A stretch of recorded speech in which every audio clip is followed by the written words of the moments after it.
Well, this is a great time for this interview because I've been in Qatar for 12 months, almost exactly. So I arrived in August last year with my family. Well, like so many people around the world, I enjoyed so much the 2022 FIFA World Cup on the television screen, and so that really highlighted to me what a wonderful city Doha is. And yeah, I mean, all of my expectations have really been met through being here. And really enjoying the life here. We estimate between 2,000 and 3,000 people, and we're really proud of the Australian community who are here. I mean, they make such a contribution to life and the richness of the society here in Qatar. They're in very many sort of senior roles throughout different sectors, health, education, aviation. We're very proud of the work that they do, and we have some excellent Australian companies here as well. Well, through the work of the embassy, through the normal sort of passport and consular services that we provide, we're also working very closely with the Australian business community here, and we've just established in the last couple of months the Australia-Qatar Business Association, which has just been registered with the Qatar Financial Centre. And we really plan to use that as a way of advocating for Australian business interests here in Qatar, and also to share lessons and also information with newcomers, looking to realise the opportunities of doing business here in Qatar. A very warm relationship. We were deeply honoured in August to host a visit to Australia by His Excellency Sheikh Mohammed, Prime Minister and Foreign Minister of the State of Qatar. He had an excellent series of discussions with the Australian Prime Minister, with the Deputy Prime Minister and with the Australian Foreign Minister, and really provided us, it's a reflection of the very close partnership we have on a range of issues, regional security, deepening our trade and investment cooperation, and also in support of the international system. We do. We've hosted quite a number of events already this year. I was really honoured to be involved with the Suhoor event that we held during Ramadan. That was wonderful. We also hosted an International Women's Day business networking event, which was great, and a sort of an important opportunity for, and an important anniversary in the Australian calendar is Anzac Day, where we commemorate and provide our thoughts to Australian servicemen and women.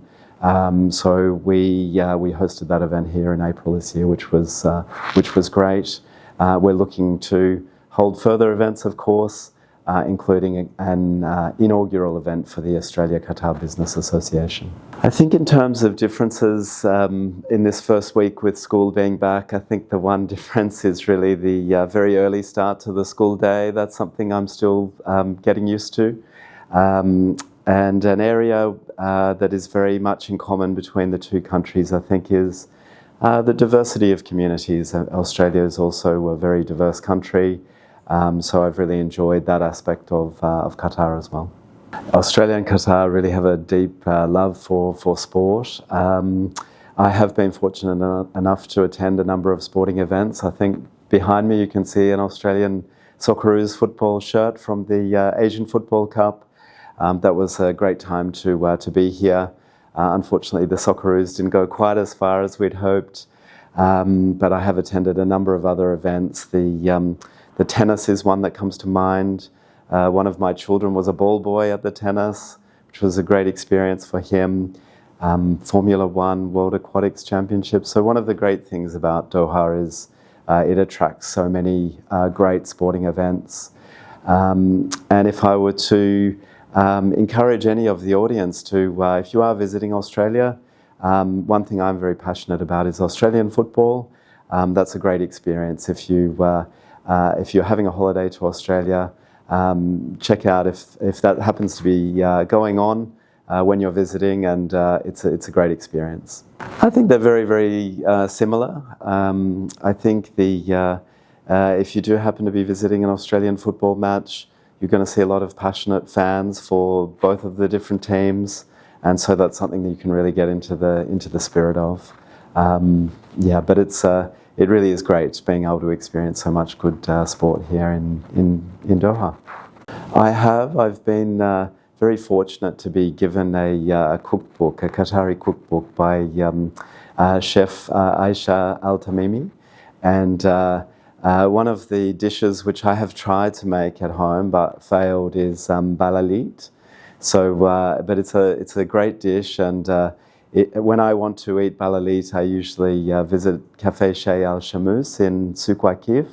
So I'd encourage anyone watching to do that. And Mrs. Shams Al Kasabi is a really wonderful woman, and she will definitely take care of anyone going to her restaurant. I think for me, I had previously experienced Ramadan in Indonesia, and certainly attended many iftar events there. But I think Ramadan for me was the most special time to be here in Qatar. I think those ideas of really connecting with those who are very important to you and expressing your appreciation is a really it's such a wonderful time to be here in Qatar, special time to experience that.